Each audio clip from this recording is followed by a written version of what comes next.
اللہ الرحمن الرحیم نحمدہ ونصلی ونسلم علی رسولہ الکریم وعلی آلہ واصحابہ اجمعین۔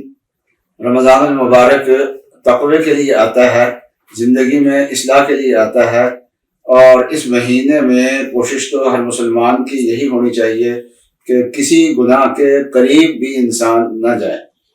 لیکن دو بڑے گناہ ایسے ہیں کہ ان سے بچنے کا بہت زیادہ اہتمام کرنے کی ضرورت ہے۔ ایک یہ ہے کہ حرام کے لقمے سے اپنے آپ کو بچائے اور اپنے گھر والوں کو بچائے۔ بہت ساری آمدنیاں ایسی ہوتی ہیں جو خالص حرام کی ہوتی ہیں، رشوت کے پیسے ہیں، سود کے پیسے ہیں، چوری کے پیسے ہیں، تو یہ جو رقمیں ہیں یہ تو حرام ہیں، صراحتاً حرام ہیں۔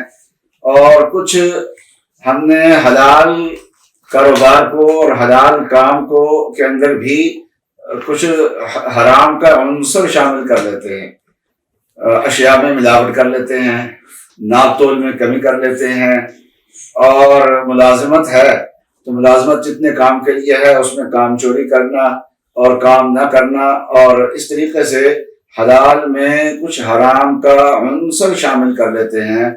تو رمضان المبارک میں جائزہ لے لیا جائے، اگر ہمارے پاس آمدن جو ہے وہ ساری کی ساری حلال ہے تو اللہ تعالیٰ کا شکر ادا کرنا چاہیے، اپنے اوپر بھی خرچ کرے اور اللہ کے راستے میں صدقہ اور خیرات بھی کرے، مسلمانوں کی غمخواری بھی کرے، غریبوں کا خیال بھی کرے، اور اللہ تعالیٰ زیادہ سے زیادہ توفیقات عطا فرمائے۔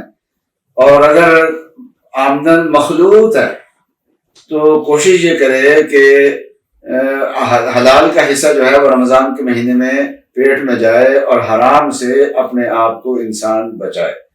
ایک تو یہ کرنے کا کام ہے، اور دوسرا یہ ہے کہ اپنی زبان کی حفاظت کرے۔ رسول اللہ صلی اللہ علیہ وسلم نے ارشاد فرمایا کہ من صامت نجا، جس آدمی نے خاموشی اختیار کر لی اس نے نجات پا لی۔ ویسے تو یہ اصول ہے کہ پہلے تولو پھر بولو، لیکن رمضان المبارک میں اس اصول پہ زیادہ عمل کرنا چاہیے۔ انسان کو خاموشی اختیار کرنی چاہیے اور بغیر سوچے انسان کو کلام کرنے سے اپنے آپ کو بچانا چاہیے۔ اور زبان کے گناہ کیا ہوتے ہیں؟ ایک گناہ جھوٹ کا گناہ ہے۔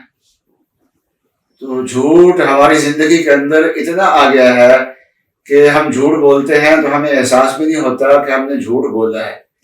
اس لیے حالانکہ جھوٹ صرف ایک اپنی ذات میں گناہ نہیں ہے، یہ اپنی ذات میں بھی بڑا گناہ ہے اور بدبودار گناہ ہے، لیکن اس کے ساتھ ساتھ جھوٹ جو ہے وہ انسان کے اندر اور گناہوں کو لے کے آتا ہے، یہ اور گناہ پیدا ہونے کا ذریعہ ہے۔ رسول اللہ صلی اللہ علیہ وسلم کا ارشاد ہے کہ ان الکذب فجور، کہ جھوٹ جو ہے یہ فجور ہے، یہ گناہ ہے۔ وَإِنَّ الْفُجُورَ يَهْدِي إِلَى النَّارِ، اور فجور جو ہے یعنی گناہ والی جو زندگی ہے وہ انسان کو دوزخ میں لے جائے گی۔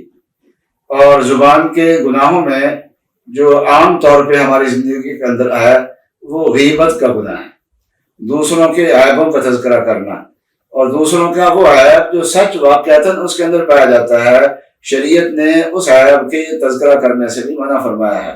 ایک مرتبہ حضرت صلی اللہ علیہ وسلم نے ارشاد فرمایا اتدرون ما الغیبہ، جانتے بھی ہو کہ غیبت کیا ہوتی ہے؟ تو صحابہ نے عرض کیا کہ اللہ ورسولہ عالم، اللہ اور اللہ کے رسول زیادہ جانتے ہیں۔ تو رسول اللہ صلی اللہ علیہ وسلم نے ارشاد فرمایا ذکرک اخاک بما یکرہ، کہ اپنے بھائی کی اس چیز کا ذکر کرنا جس کو وہ ناپسند کرتا ہو، جس کا تذکرہ کرنا اس کو پسند نہ ہو۔ اس پہ صحابہ کرام نے ایک سوال کیا کہ افرأیت ان کان فی اخی ما اقول، کہ میں اپنے بھائی کے جس عیب کو بیان کر رہا ہوں وہ واقعتاً اس کے اندر وہ عیب پایا جاتا ہے تو کیا تب بھی وہ غیبت ہے؟ تو رسول اللہ صلی اللہ علیہ وسلم نے فرمایا ان کان فیہ ما تقول فقد اغتبت، اگر واقعتاً اس کے اندر وہ عیب پایا جاتا ہے تبھی تو غیبت بنے گی۔ وَإِن لَّمْ يَكُنْ فِيهِ مَا تَقُولُ فَقَدْ بَهَتَّ، اور اگر تو نے اس کے بارے میں کوئی بات کہی اور وہ عیب اس کے اندر پایا نہیں جاتا تو تو نے اس پہ بہتان باندھا ہے۔ زبان کے گناہوں میں سے ایک بڑا گناہ جو ہے وہ کسی مسلمان کو اس کی کسی عیب پہ عار دلانا ہوتا ہے، اس کے گناہ پہ عار دلانا ہوتا ہے. تو یہ ہمارے ہاں عام طور پہ چلتا رہتا ہے عار دلانے کا انداز. حتیٰ کہ ہم اگر کسی کو نصیحت بھی کرتے ہیں تو نصیحت میں بھی عار دلانے کا انداز، شرمندہ کرنے کا انداز ہوتا ہے. رسول اللہ صلی اللہ علیہ وسلم نے ارشاد فرمایا کہ من عیر اخاہ بذنب، کسی آدمی نے دوسرے مسلمان کو اس کے گناہ پہ عار دلایا کہ تو نے یہ گناہ کیا ہے، اس کو شرمندہ کرنے کی کوشش کی، لم یمت حتی یعمل، وہ اس وقت تک نہیں مرے گا جب تک خود اس گناہ کے اندر مبتلا نہیں ہو جائے گا. تو اللہ تبارک و تعالیٰ ہماری حفاظت فرمائے. اور اسی طریقے سے ایک گناہ اور بھی ہے، وہ گناہ ہے کہ کسی سے ہماری مخالفت ہے، ہمارا دل اس سے دکھا ہوا ہے، اس کو کوئی تکلیف پہنچی ہے، اس کا ایکسیڈنٹ ہو گیا ہے، وہ بیمار ہو گیا ہے، یا اس کی چوری ہو گئی ہے، یا اس کا کوئی اور نقصان ہو گیا ہے. تو اس نقصان سے دل میں ایک خوشی پیدا ہوتی ہے. اس خوشی کو شماتت کہتے ہیں. یہ اچھی چیز نہیں ہے، لیکن اگر غیر اختیاری طور پر انسان کے اندر آ گئی ہے تو گناہ بھی نہیں ہے، کیونکہ غیر اختیاری ہے، اور گناہ جو ہوتا ہے وہ اختیاری ہوا کرتا ہے، غیر اختیاری نہیں ہوا کرتا. تو اختیاری چیز جو ہے تو اس سے پہ اللہ تعالیٰ کی پکڑ ہوتی ہے. اس لیے رسول اللہ صلی اللہ علیہ وسلم نے شماتت کے خیال کی وعید نہیں بیان فرمائی، بلکہ فرمایا کہ لا تظہر الشماتۃ لأخیک، کہ اپنے بھائی کی کسی تکلیف پہ شماتت کا اظہار نہ کرو. اظہار کرنے سے منع فرمایا، اور اگر کر دیا تو پھر کیا ہوگا؟ فرمایا فیرحمہ اللہ ویبتلیک، کہ اللہ تبارک و تعالیٰ اس پہ رحم فرما دیں گے اور تجھے اس گناہ کے اندر مبتلا فرما دیں گے.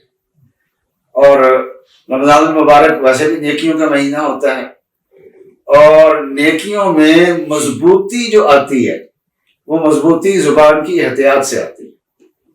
ایک موقع پہ حضرت صلی اللہ علیہ وسلم نے حضرت معاذ رضی اللہ تعالی عنہ کے سامنے دین کے بہت سارے اجزاء بیان فرمائے، اور بیان فرمانے کے بعد پھر فرمایا کہ الا ادلک علی ملاک ذالک کلہ، یہ دین کے جو اجزاء تیرے سامنے بیان کیے ہیں ان تمام اجزاء کو مضبوط کرنے کا ذریعہ نہ بتا دوں میں تمہیں؟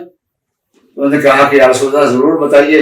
تو حضرت صلی اللہ علیہ وسلم نے ارشاد فرمایا کہ زبان کو پکڑا اور فرمایا کف علیک ھذا، اس زبان کو محفوظ کر لو. تو ایک تو زبان کی حفاظت کرنی ہے گناہوں سے بچنے کے لیے، اور ایک اس لیے بھی حفاظت کرنی ہے زبان کی کہ رمضان المبارک میں جن نیکیوں کی اللہ تعالیٰ نے توفیق عطا فرمائی ہے وہ نیکیاں جو ہیں وہ مضبوط ہو جائیں. اللہ تبارک و تعالیٰ مجھے عمل کی توفیق عطا فرمائے. وآخر دعوانا الحمدللہ رب العالمین.